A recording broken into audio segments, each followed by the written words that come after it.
이 시간에는 이제는 더 봅시다 라고 하는 주를 가지고 주의 말씀을 함께 듣도록 하겠습니다. 수년 전부터 우리나라는 기상체의를 겪고 있습니다. 무더위가 오랫동안 기승을 부리고 있고 갑자기 많은 비가 특정한 지역에 몰아서 내리기도 합니다. 반면에 또한 어떤 지역은 비가 오랫동안 내리지 아니하여서 생활하기 힘들다고 하기도 합니다. 그 대표적인 지역이 강릉입니다. 올해 강릉 지역에는 예년에 비해 비가 아주 적게 내렸습니다. 강릉 지역의 식수원을 책임지는 오봉저수지가 전체 물의 87%를 감당하고 있는데 지금 저수율이 15.3%밖에 되지 아니한다고 합니다. 강릉은 관광도시라서 피서철에 많은 사람들이 와야 지역 경제가 삽니다. 그런데 물이 부족해서 손님을 제대로 받을 수 없기 때문에 지역 경제도 크게 좋지 않다고 합니다. 참으로 안타까운 일이죠. 어제 대통령이 강릉 지역을 재난지역으로 선포하라고 하는 지시를 내리기도 했습니다. 과학이 크게 발달했지만 우리 비가 오지 않는 강릉 지역을 보면서 사람의 힘이 얼마나 부족하는 것을 깨닫게 됩니다. 비가 적게 오면 사람들이 살기 힘들게 되고 나중에는 그 지역을 떠나게 되고 그러면 지금까지 사람들이 수고하며 만든 모든 재반시설도 아무런 소용이 없습니다. 버려야만 합니다. 사람들은 비가 오지 않는 것을 답답해하면서 어쩔 수 없다고 말을 하죠.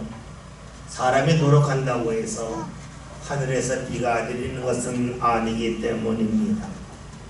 그런데 과연 강릉 지역에 물이 부족한 것이 어쩔 수 없는 일이겠습니까? 강릉에서 60km 올라가면 있는 도시가 있습니다. 속초입니다. 그런데 강릉과 달리 속초는 물이 부족하지 않고 물이 넘쳐납니다. 지난 27일에 우리가 잘 아는 가수 싸이씨가 흠뻑쇼를 했는데 사람들이 엄청나게 많이 모였고 그날 75억을 사용해서 속초의 경제가 크게 활성화됐다고 합니다. 그러면 강릉보다 속초가 비가 많이 왔기 때문에 속초가 물 문제가 없겠습니까? 기상청 정보에 따르면 올해 속초는 강릉보다 하루 비가 더 내렸다 합니다. 그럼에도 불구하고 속초와는 달리 강릉이 물 부족에 시달리고 있습니다. 왜 그렇겠습니까? 불과 7년 전만 해도 속초는 만성적으로 물이 부족했다 합니다. 제한급수가 일상적이었다는 것이죠. 비가 많이 내린다 할지라도 지형 특성상 비를 저장할 만한 공간이 없었기 때문이라고 합니다. 그런데 지난 2021년 12월에 속초에 성천이 있는데 거기에 지하에 큰 저수댐을 만들었습니다. 길이가 1.1km고 그리고 높이가 7.7m인 큰 저수댐을 만들었습니다. 쌍천 저수댐에서 63만 톤의 물을 저장할 수가 있는데 그 물은 비상급수할 때에 속초시 사람들과 관광객들이 3개월 이상 쓸 수 있는 식수라고 합니다. 강릉과 속초는 그동안 비슷하게 비가 내렸습니다. 지리적인 여건도 비슷했습니다. 해마다 똑같이 어려움을 겪었습니다. 그런데 어떤 지역은 비가 적게 내린다고 해서 큰 어려움에 빠졌지만 어떤 도시는 비가 적게 내렸음에도 불구하고 어려움에 처하지 아니했습니다. 무엇을 말합니까? 반복적인 어려움이 있는데 그 반복적인 어려움 속에서 또 어려운 일이 있다고 그냥 받아들이는 눈치가 있는가 하면 어려움 속에서, 반복적인 어려움 속에서 우리가 무엇을 해야 되는가 찾는 도시가 있다 하는 겁니다. 사실 비가 내리고 내리지 않고는, 비가 많이 내리고 적게 내리고는 사람이 관여할 부분이 아닙니다. 사람이 심쓴다고 해서 달라지지 아니합니다. 그러나 비가 적게 내리는 반복적인 어려움 속에서 사람이 해야 할 몫이 있습니다. 필요할 때 비가 적당히 내린다면 아무것도 하지 않아도 됩니다. 그런데 필요할 때 비가 적게 내리는 것이 반복적으로 나타난다면 비가 적게 내리기 전에 준비할 것이 있습니다. 그것을 찾을 수가 있습니다. 어떤 사람이 이런 준비를 하겠습니까? 어려움이 있을 후에 어려움을 기억하는 사람입니다. 어려움이 생기는 이유는 지닌 것이 적기 때문입니다. 사람으로 말하면 힘이 약하고 부족하기 때문에 어려움을 겪습니다. 여러분, 그렇다면 나의 약함과 부족함을 기억하는 사람은 앞으로 다가올 어려움을 준비할 수 있습니다. 반면에 자신이 약하고 그리고 부족하다는 것을 기억하지 아니한다면 아무것도 준비하지 아니합니다. 여러분, 그렇습니다. 어려움이 다가올 때에 또 어렵다고 어려움을 탓하는 사람이 있습니다.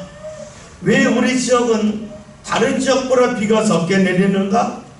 왜 우리 지역은 다른 지역과 달리 급경사가 있어서 내린 비가 빨리 빠져나가는가 하면서 한탄할 수도 있습니다.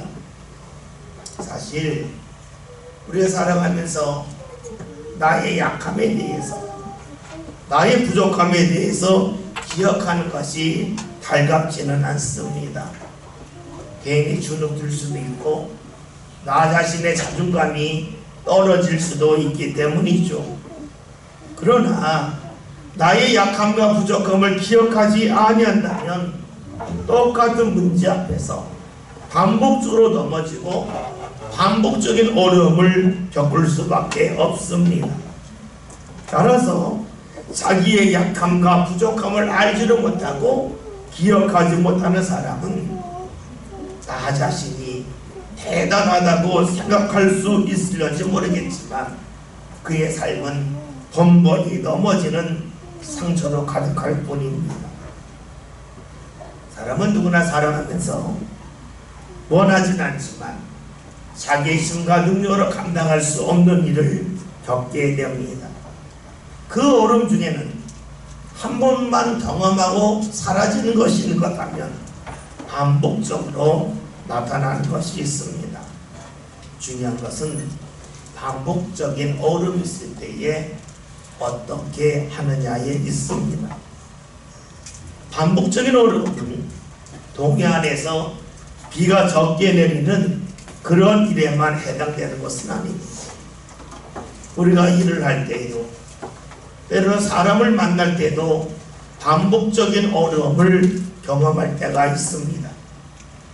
반복적인 어려움이 있으면 사람들은 크게 세 가지로 반응하죠. 또 어렵구나. 나 시간이 지나면 이 어려움 없어질 거야 라고 그냥 묵묵히 견디는 사람이 있습니다.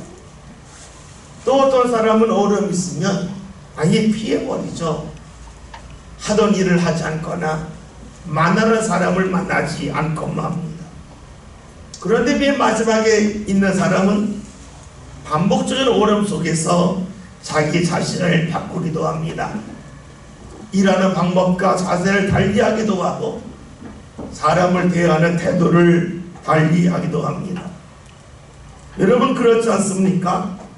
같은 말이라 할지라도 큰 소리로 말할 때와 작은 소리로 말할 때에 듣는 사람의 반응이 달라요.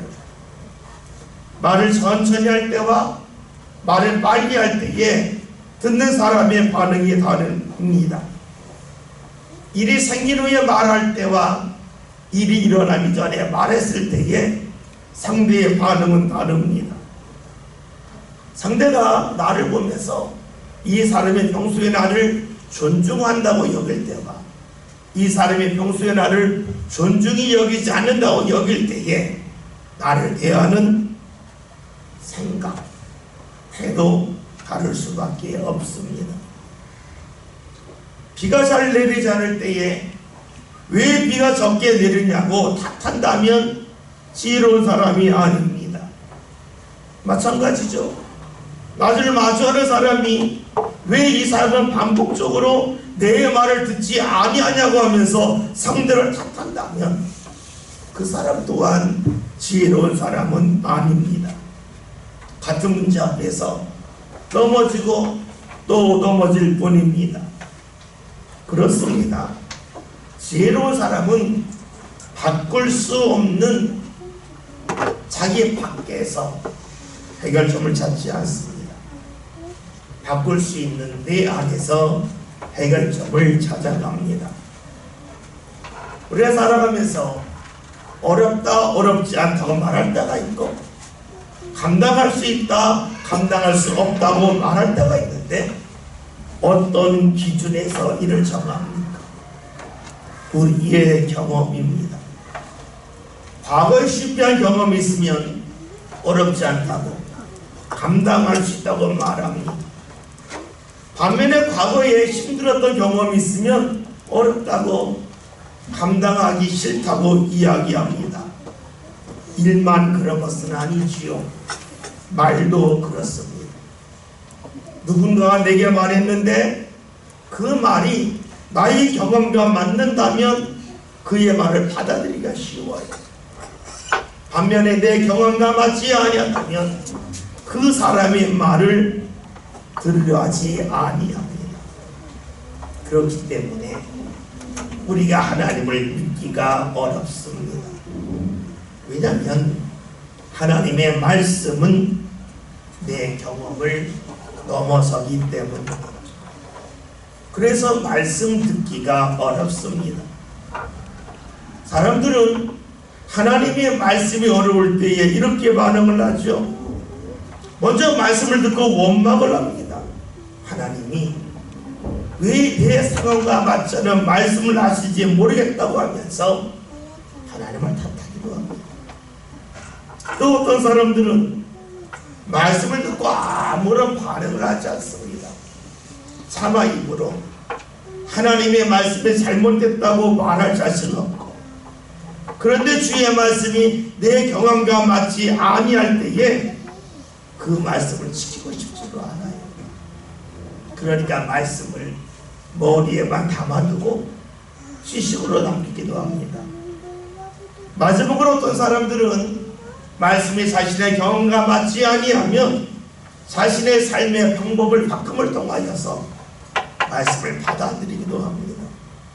마치 속초에서 지금까지 없었던 지하의 물 저정수를 만들었던 것처럼 내 삶 가운데 말씀을 담기 위한 새로운 저정수를 만들어서 말씀을 받아들이기도 합니다. 사실 하나님을 믿는 사람 중에 사람에게 가장 힘든 것 중에 하나가 주의 말씀입니다. 왜냐하면 하나님의 말씀에 능력이 있고 하나님은 말씀을 믿는 사람들과 함께 하심을 믿는다고 하지만 정작 주의 말씀이 내 경험과 다를 때에 우리는 하나님에게 나도 모르게 한숨을 쉬며 말하죠. 왜 이런 말씀을 하십니까? 내가 이런 말씀까지 들어야 합니까? 하고 맙니다. 그래서 하나님의 말씀을 듣고 소망한다고 하지만 실제로 많은 사람들이 주의 말씀 때문에 자주 넘어집니다. 더 멀리 넘어집니다. 때로는 말씀을 듣고 내가 시험에 들었다고 하기도 하지요. 오늘 본문에서 이런 사람들이 등장을 합니다. 오늘 우리 요한복음 11장이라는 말씀을 보았습니다. 예수님 베다니에 가십니다. 베다니에 가신 이유는 베다니에 사는 나사로가 병에 들었는데 예수에게 고쳐달라는 청이 있었기 때문입니다. 예수님이 나사로의 집에 갔더니 이미 나사로가 죽은 지가 나흘이 되었습니다. 사람들이 이렇게 말합니다. 예수님이 조금 일찍 오셨다면, 나사로가 죽기 전에 병들었을 때 오셨다면 나사로가 죽지 않았을 겁니다. 예수님이 늦게 오신 것을 아쉬워합니다. 사람들은 예수님이 앞을 보지 못하는 그런 맹인의 눈을 밝게 했던 능력을 알고 있었기 때문에 병든 나사로를 충분히 고칠 거라고 여겼습니다. 그러나 문제는 나사로가 죽었다는 겁니다. 죽은 지 이미 나흘이 되었다는 겁니다.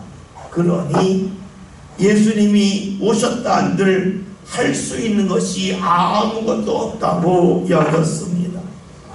그래서 예수님이 오셨음에도 불구하고 예수님 무엇을 하시려합니까? 묻는 이가 아무도 없었습니다. 예수님, 제가 주님 곁에서 해야 될 일이 무엇입니까? 묻는 이가 아무도 없었습니다. 만약에 나사로가 죽지 않고 병든 상태였다면 주의 말씀을 들으랬을 겁니다. 자신들이 해야 할 일을 찾아 나섰을 겁니다. 그런데 이제는 다 소용없다는 겁니다. 그럴 필요가 없다는 겁니다. 나사로가 죽었다는 것이지. 이런 사람들을 대하시는 주의 마음이 어떠하셨을까요? 38절 함께 봅니다. 예수께서 다시 속으로 비통을 지시며 너의 하시니 너희 우리가 불로 막았거늘. 아멘. 말씀을 보면 예수님이 비통히 하셨습니다. 마음에 큰 슬픔이 있었습니다. 왜 그랬을까요? 사람들이 예수님을 바라보면서 자신의 경험 속에서 예수님을 만나려 했기 때문입니다. 생각해 봅시다. 사람들이 나사로가 병들었을 때에 예수님을 청한 이유가 무엇입니까? 그것은 예전에 예수님께서 병자를 고치셨던 일을 보았고 들었기 때문입니다. 과거의 병자를 고치신 예수님이기 때문에 지금도 병자를 고칠 거라고 여겼습니다. 이들의 믿음은 경험 속에 있습니다. 자신의 경험 속에서 주를 바라보고 있습니다. 그러면 이제 예수님이 병자를 처음 고쳤을 때를 생각해 봅시다. 예수의 병자를 고치려 했을 때 사람들이 어떻게 반응했겠습니까? 불치병이에요. 의사한테 가는 대로 안 돼요. 나는 말을 나열하지 않았겠습니까? 그런데 예수님이 병자를 고치십니다. 사람들이 깜짝 놀라죠. 자신의 생각을 넘어서는 일을 하셨기 때문입니다. 처음에는 우리가 잘못 본 거 아니야? 어떻게 이런 일이 일어날 수 있어? 사람들이 그렇게 반응했을 겁니다. 그런데 병자를 반복적으로 고치게 되자 사람들은 예수님이 병을 고치셔도 당연한 일이야, 늘 있던 일이야 했다는 겁니다. 봅시다. 예수님이 병자를 고치신 이유는 물론 주님에게 그런 능력이 있기 때문이기도 하지만 예수님은 사람들에게 기대하신 것이 있습니다. 사람들이 이것은 안 돼라고 하는 것도 예수님이 손을 대시고 예수님이 함께 하시면 해결된다고 하는 것을 사람들이 보고 알기를 원하셨습니다. 예수님이 원하신 것은 사람들 머릿속에서 예수님은 병을 고치시는 능력이 있어 라고 하는 것을 기억하는 것이 아니라 예수님은 우리의 생각을 뛰어넘는 분이야. 우리의 생각을 완전히 뛰어넘는 분이 하는 것을 사람들이 알고 기억하기를 원하셨다는 것이죠. 그러면서 주를 따르기를 원하셨습니다. 그런데 사람들은 그런 주님의 마음에 관심이 없습니다. 사건에만 관심이 있습니다. 여러분, 신앙은 믿음을 통해서 내 생각을 뛰어넘는 주의 말씀을 믿는 겁니다. 그런데 당시 사람들은 과거의 생각에 묻혀 있었습니다. 예수님은 병을 고치시는 분, 그러나 죽은 자는 살릴 수 없는 분, 이렇게 여깁니다. 이런 사람을 대하시는 예수님의 마음은 아픕니다. 비통합니다.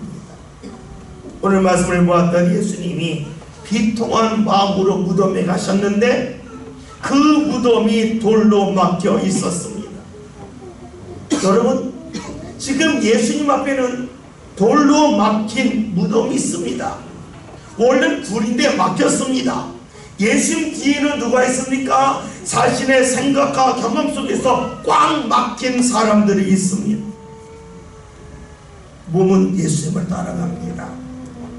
그러나 이들의 생각과 이들의 중심은, 삶은 예수님을 따르지 않고 있습니다.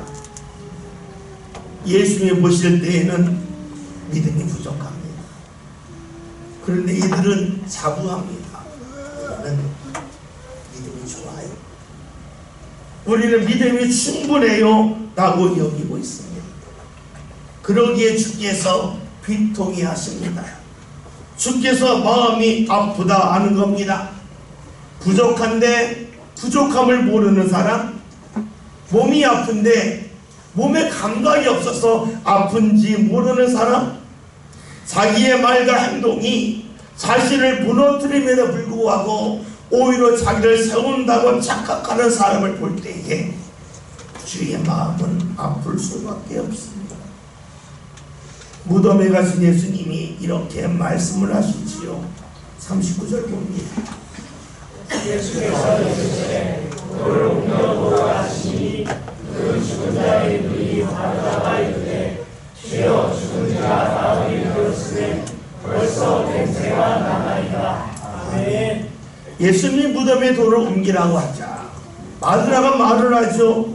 주여 죽은 지가 이미 나흘이 되어서 냄새가 납니다라고 말합니다. 누가복음 10장 38절에서 42절에는 말씀을 보면 마르다가 나오는데, 마르다는 예수님을 위하여 몸으로 크게 헌신을 했습니다. 누가 봐도 믿음의 일꾼이었습니다. 그런 마르다가 예수님의 말씀을 듣고 사실을 나열합니다. 주님, 죽은 지 나흘 되었습니다. 그래서 진짜가 썩어서 냄새가 납니다 라고 말합니다. 왜 이런 사실을 말하겠습니까? 예수님이 그 사실을 모르기 때문에 알려주기 위함이겠습니까? 그렇지 않습니다. 마르다는 예수님이 하신 말씀, 돌을 옮기라는 말씀이 틀렸다고 말하지는 아니하지만 그 말씀은 하실 필요가 없는 말씀인데 하셨다고 하는 것을 드러내고 싶었습니다. 그래서 죽은 지가 이미 나흘 되었습니다 말하는 겁니다. 말씀을 들었지만 말씀을 지키고 싶지 않습니다. 소용없는 말씀이라고 여겼습니다. 차마 입으로 말할 수 없으니까 돌려서 말하죠. 사실 말하여 죽은 지 나흘 되어서 냄새가 나는데 왜 그런 일을 합니까? 하는 겁니다. 마르다가 이런 말을 한 것은 지금까지 자신의 경험이 있기 때문입니다. 지금까지 자신의 경험상, 아니 모든 사람이 경험한 것은 죽은 사람은 끝이라는 겁니다. 죽은 지 얼마 되지 않아서 아직 몸에 온기가 남아있으면 모르겠지만 온기도 사라지고 나흘이나 되어서 썩었다면, 시체가 썩었다면 끝났다는 겁니다. 그러니 마르다는 이런 생각입니다. 주님, 말씀대로 하라만 하겠지만 그거 헛수가 아닙니까? 말씀대로 하라고 해서 했는데 아무 소용도 없으면 예수님도 방치당하는 것 아닙니까? 그런 마음을 갖고 그는 주님에게 죽은 뒤에 나흘이 되었다고 말하고 있습니다. 속으로 아마 이렇게 외쳤을 겁니다. 주님, 이거 아니잖아요. 누가 봐도 소용없는데 이거 왜 하라고 하십니까? 제가 그 일을 하면 사람들이 저보고 미쳤다고, 어리석다고, 맹신자라고 손가락질해서 저는 방치당할 겁니다. 그리고 예수를 믿었던 사람들도 다 떠나갈 겁니다. 그러니 말씀 걷어주세요. 이것이 아마 마드라의 속의 외침이었을 겁니다. 마드라야마의 사람들은 믿음이 좋은 사람이라고 칭찬이 자제했지만 마드라는 자신의 경험 속에서 예수님을 대합니다. 경험 속에서 믿는다고 하는 것은 다른 말로 하면 자기 경험 속에 주의 말씀과 주님을 가두는 것입니다. 여러분, 그래요. 마드라는 냉정히 보면 주를 믿지 않고 있어요. 자기 자신을 믿고 있습니다. 그런데 여러분, 이런 마드라의 모습은 낯설지가 아니합니다. 오늘 우리도 예수님의 말씀을 내 경험 속에 가두기 때문입니다. 내 경험 속에 가둔다고 하는 것은 내가 경험한 것만 믿겠다는 것이니까 실제로 주가 아닌 나를 믿는 것입니다. 이런 마드라에게 주께서 말씀을 하시죠. 40절 봅니다.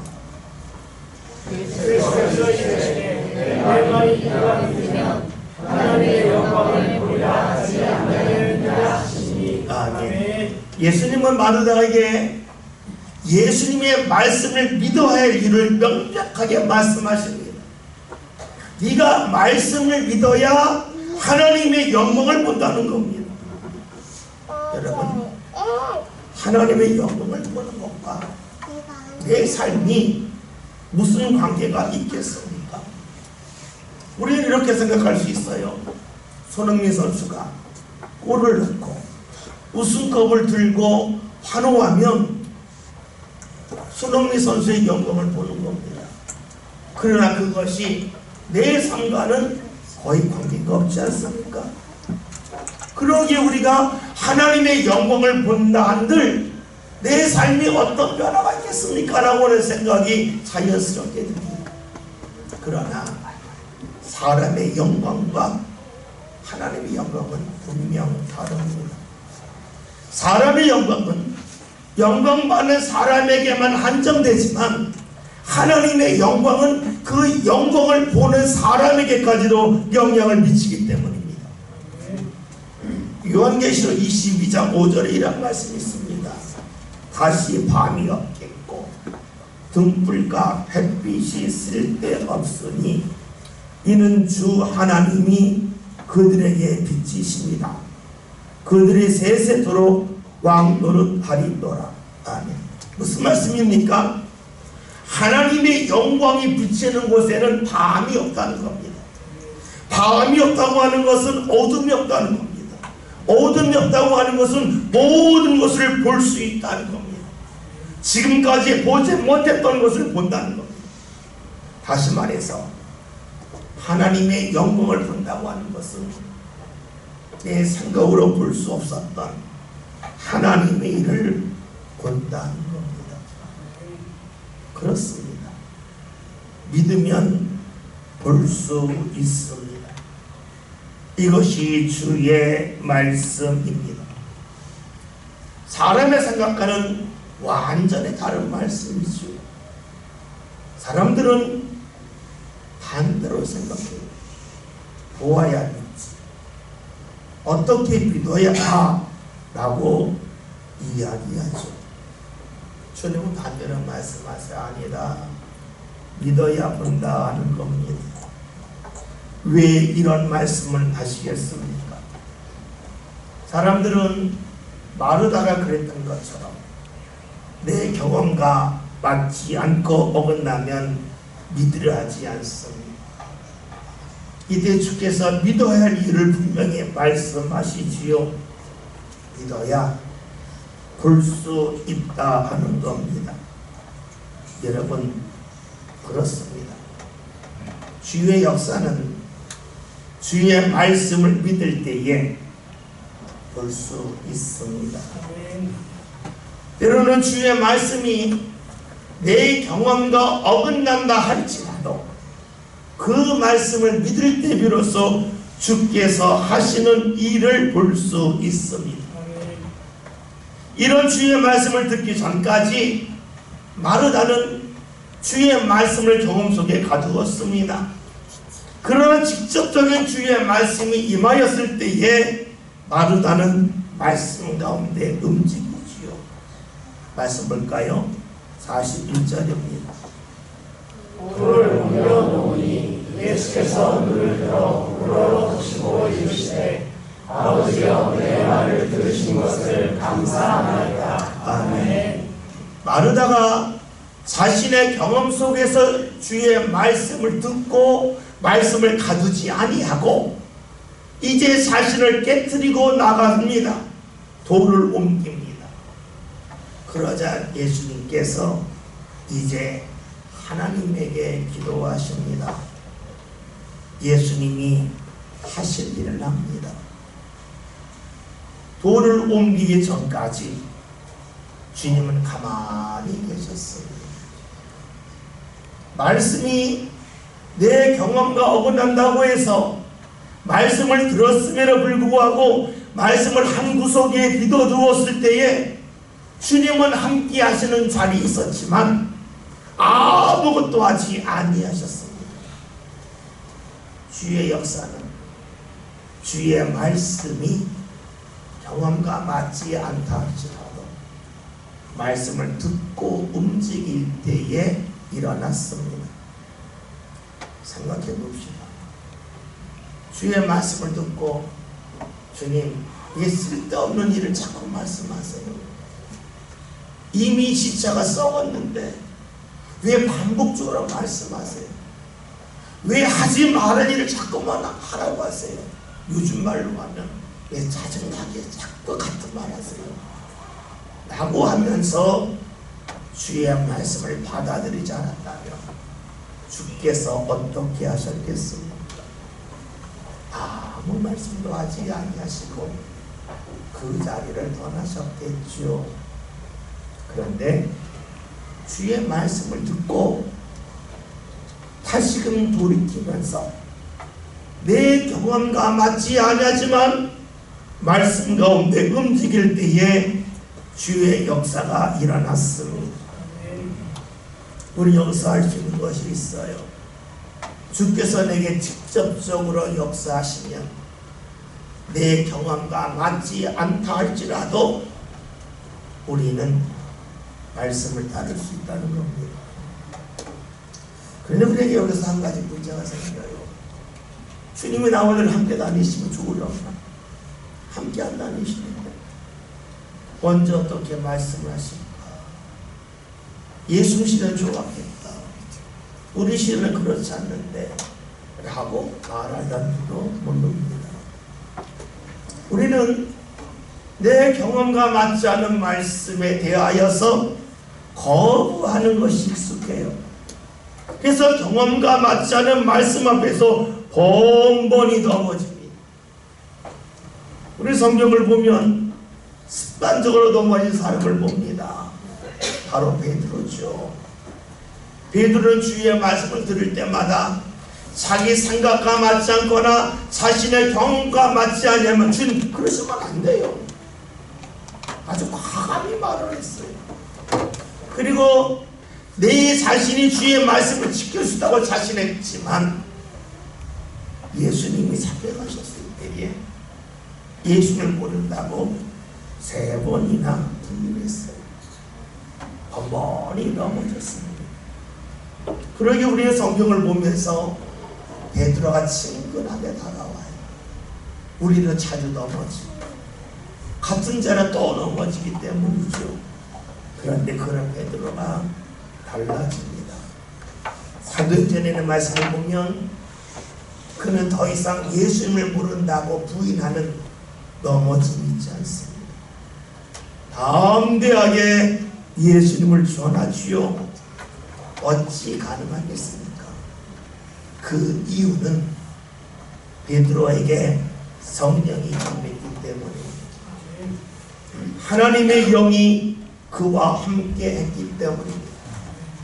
하나님의 영이 함께하기 전에는 경험과 맞지 않으면 거부했고 힘들면 부인했지만 하나님의 영이 함께한 후에는 그는 두려워하지 않습니다. 경험과 맞지 아니해도 주의 말씀을 받아들입니다.